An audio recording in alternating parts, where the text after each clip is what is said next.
व्रत का उल्लंघन करने वाले, प्रतिज्ञा का उल्लंघन करने वाले, नियम का उल्लंघन करने वाले नरक को प्राप्त होते हैं। मैं इतनी परिक्रमा करूंगा, मैं ऐसा करूं, कुछ भी नहीं। कोई नियम को ऐसे मत लो कि मैं ये करूंगा। ए प्रभु की इच्छा होगी, समय रहा, जीवन रहा तो हो जाएगा, नहीं रहा, सामय के मर गए तो। ये बात ध्यान रखिए, आगे चलकर मैं सन्यास लूंगा, विरक्त होकर वृंदावन वास करो, नरक जाओगे अगर नहीं विरक्त हुए तो। मैं इतना यहां मंदिर बनवा दूंगा, नहीं बनवाया नरक जाओगे। वचन संभाल के बोलो, आज से मैं कुछ दिन व्रत रहूंगा।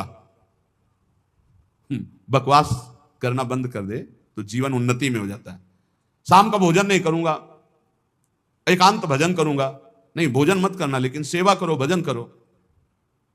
समझे नहीं आते, वाणी को ऐसे बिखेरते चले जाते हैं। व्रत का उल्लंघन करने वाला नरक की गति को प्राप्त होता है। संतों से द्वेष करने वाला, गुरु से द्वेष करने वाला, ये नरक को प्राप्त होते हैं। और ध्यान से सुनो, जो माता पिता को दंडित करता है, गाली देता है, अपमान करता है, उसे सीधे नरक की प्राप्ति होती है। बिल्कुल पक्का समझ लो। माता पिता भगवान का स्वरूप है। मातृदेवो भव पितृदेवो भव। बिल्कुल बुद्धि खराब मत करो, कलयुग बुद्धि भ्रष्ट कर रहा है। माने मात पिता ने देवा, साधुन ते करवावें सेवा, जिनके ये आचरण भवानी ते निश्चर समझानो। राक्षस है, और ऐसे राक्षस अब पुत्र रूप में ज्यादा पैदा हो रहे हैं। एक देखा हूं कि माता को बाल पकड़ के घसीट रहा है, लात से पेट में प्रहार कर रहा है, पिता को थप्पड़ और सीधे छाती पे लात। वाह, इस पुत्र के जानते हो क्या गति होगी? सीधे रो नरक। फिर वहां जो दंड मिलता है, वहां मरना तो है नहीं प्यारे, ना बेहोश हो सकते हो ना मर सकते हो, होश में रहकर दंड भोगना है। नरक की ये खासियत है। 100 बार काटे जाओगे, 100 बार जिंदा रहोगे, उसे यातना देह कहते हैं। होश में ये मत मानना कि नरक वरक नहीं है। जैसे लोग कहते जा रहे हैं कौन नरक सरक, बोल लो। जब फंसते हो ना, बोले यही सब मिलता है, यही नहीं मिलता है। जब चोरी करोगे तो पहले घर से लेके थाने तक डंडा चलेगा, फिर थाने में स्पेशल पिटाई होगी, फिर कपड़े वपड़े संभाल के तुम्हारे हथकड़ी लगा के जज के सामने, फिर वहां तुम्हारी चोरी का न्याय होगा। ये ब्याज में मिला है। ये ब्याज में घर से लेकर पकड़ने तक और थाने तक जो पिटाई हुई, ये ब्याज है। मूल तो न्यायाधीश करेगा कि 20 साल की सजा या मुक्त इतना इतना दंड। ऐसे ही कर लो मनमानी पाप। यहां जो ठोकर और रोग हैं, ये तो ब्याज है, मूल तो नरक में भोगना पड़ेगा। जो माता पिता का त्याग कर देता है उसे नरक की प्राप्ति होती है। जो माता पिता को दंड देता है, जो माता पिता को गाली देता है, और जो अपनी पाणी ग्रहण की हुई स्त्री को, निर्दोष स्त्री को नाना प्रकार के दोषारोपण करके दंड देता रहता है, कलह मचाता रहता है, ऐसे पुरुष को नरक की प्राप्ति। और जो अपने सज्जन पति का त्याग कर पर पुरुष का अनुसरण करती, ऐसी स्त्री को नरक की प्राप्ति होती है। जो गुरुजनों को कठोर वचन बोलते हैं, जो गुरुजनों का आदेश का पालन नहीं करते, उनका पोषण नहीं करते, जो देवता ब्राह्मण और निर्बलों का धन का अपहरण कर लेते हैं, ऐसे मनुष्यों को नरक की प्राप्ति होती है। जो मदिरा पान करते हैं, सुन लीजिए, ये चे मध्य रता पापा द्वित कर्म रतास तथा। हमारा शास्त्र कहता है भारतवासी हो, विदेशी नहीं हो तुम, इस भूमि में जन्मे हो, यदि मदिरा पियोगे तो नरक का रास्ता पक्का कर रहे हो। बोले इसमें तो कोई हिंसा नहीं, लेकिन शास्त्र निषेध है। ये च मध्य रता पापा द्वित कर्म रतास तथा। जो जुआ खेलते हैं, मदिरा पीते हैं, और जो साधु वेश रख के पाखंड करते हैं, इनको सीधे नरक की प्राप्ति होती है। यहां जो वर्णन हो रहा है वो बीच में विश्राम नहीं, सीधे नरक, बिना रोक टोक के। जो माता पिता को दंड देते हैं, जो निर्बलों का धन अपहरण करते हैं, जो देवताओं का धन अपहरण करते हैं, देव मंदिरों का, जो पापी मदिरा पीता है, जुआ खेलता है, जो पाखंड करता है साधु वेश में, इन सबको नरक की प्राप्ति होती है। ऐसा थोड़ी कि तुम साधु वेश रख लिए तो तुम चक्रवर्ती हो, जो चाहो सो कर सको, नहीं। देखो, अगर साधु वेश धरकर गलती हो जाए तो भगवान क्षमा करते, चूक, लेकिन पाखंड का मतलब जानबूझ के वही करते रहना, महापात की, अतिपात की, इन सबको। और जो दूसरे जीव जंतुओं को पका के खाते हैं, जो जीवों को पका के, ये भारत है, भारत धर्मात्माओं का देश है, महात्माओं का देश है, यति और सतियों का देश है। यहां एक कबूतर के लिए अपने शरीर को काट के तराजू पे रख दिया, ये वो राजाओं का देश है, वो प्रजा का देश है जो शरणागतों के लिए जीवन अर्पित कर दे। यहां जो जीव जंतुओं को पका के खाते हैं, भैया सुन लो, ये जो मांस मछली अंडा खाने वाले, बोले और तो कुछ हम नहीं खाते, मछली खाते। तो मछली में जीव नहीं?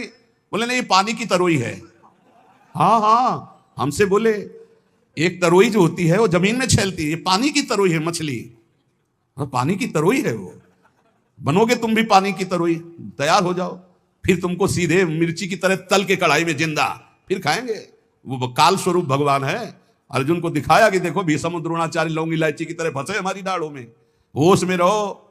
शास्त्र आज्ञा है, जो दूसरे जीव जंतुओं को मार के उबाल के बोले हम तो नहीं इसे पर खरीद के लाते हैं, वैसे ही भोग मिलेगा, दंड मिलेगा।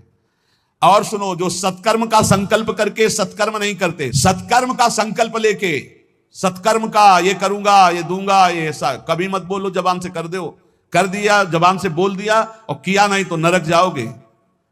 जो दूसरों को सदैव कष्ट ही देता रहता है, जो शास्त्र और धर्म के विरुद्ध चलता है, शास्त्र के अनुसार चलने वालों का उपहास करता है, जो दूसरे की जीविका छीन लेता है, जो द्वेषवश महामहिम गुरुजनों की निंदा में प्रवृत्त होता है, वे सब नरक जाते हैं। जो दाता दान दे रहा है और वो जाकर उसको भड़का के रोक देते हैं, नरक जाएंगे, दाता भी और भड़काने वाला भी। जो पाप कर्म के लिए प्रेरणा देता है, जो अनाथ उनको पीड़ा पहुंचाता है, इन भूतल पर ऐसे लोगों को नरक की प्राप्ति होती है और ये पाप उनको घोर दुख में नरकों में ढकेलते हैं। ब्रह्मण्यम पुण्यमुत्सृज्य ये द्विजा लोभ मोहिताः कुकर्म युपजीवंती ते वै निरयगामिनः नरकगामी। ध्यान से सुनना, जो ऊंचे कुलों में जन्म लेकर के निम्न आचरण करते हैं, न संध्या है, न बंधन है, न अर्घ देना है, बस मनमानी पापाचरण, सीधे नरक, खिलवाड़ नहीं है। तभी कलयुग ने ब्रह्मा जी से कहा था चिंता मत करो। जैसे बड़े भैया ने सतयुग ने कहा हमारे राज्य में कोई नरक नहीं जाएगा, फिर छोटे भैया त्रेता जी ने कहा कि हमारे राज्य में भी जैसे बड़े भैया का राज्य वैसे ही रहेगा।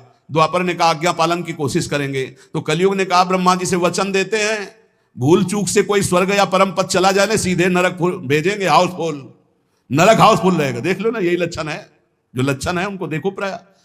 जो लोभ से मोहित होकर परम पवित्र कुलों में जन्म कर होकर के अपने कुल धर्म का त्याग करके पापाचरण करते हैं, ऐसों को नरक की प्राप्ति होती है। जो भगवान को गालियां देते हैं, नास्तिक हैं, इनको नरक की प्राप्ति होती है। जो धर्म की मर्यादा को भंग करते हैं, उनको नरक की प्राप्ति होती है। जो कामी पुरुष दूसरे की स्त्रियों के साथ या कामी दूसरे पुरुषों के साथ, उनको नरक की प्राप्ति होती है। ध्यान दे दे, भारत है, धर्म विधान है। अब आप कह दो कि नहीं कानून नहीं, ये कानून, ये भागवतिक कानून है, भगवान का बनाया हुआ है, तुम्हें भोगना पड़ेगा।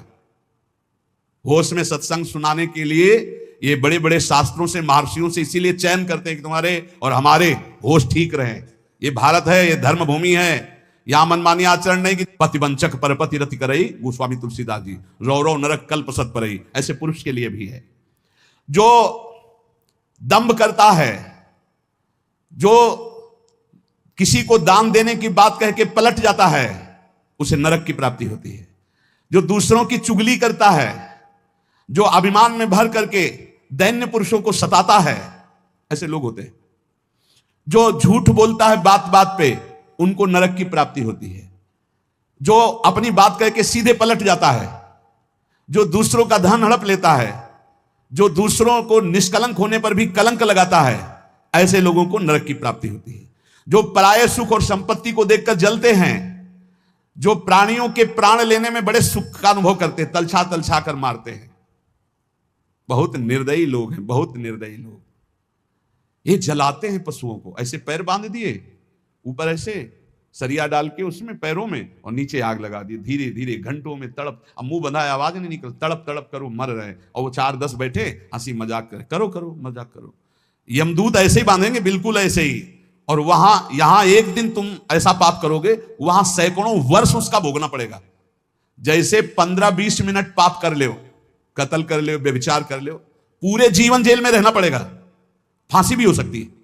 ऐसे ही यहां एक पशु को तुमने जलाया, आनंद लिया, वहां हो सकता है कि एक कल्प तक तुमको जलाया जाए। जैसे यहां एक 15 मिनट का अपराध, आजीवन कारावास। होश में ये नहीं मानना कि ये नरक स्वर्ग सब व्यर्थ है।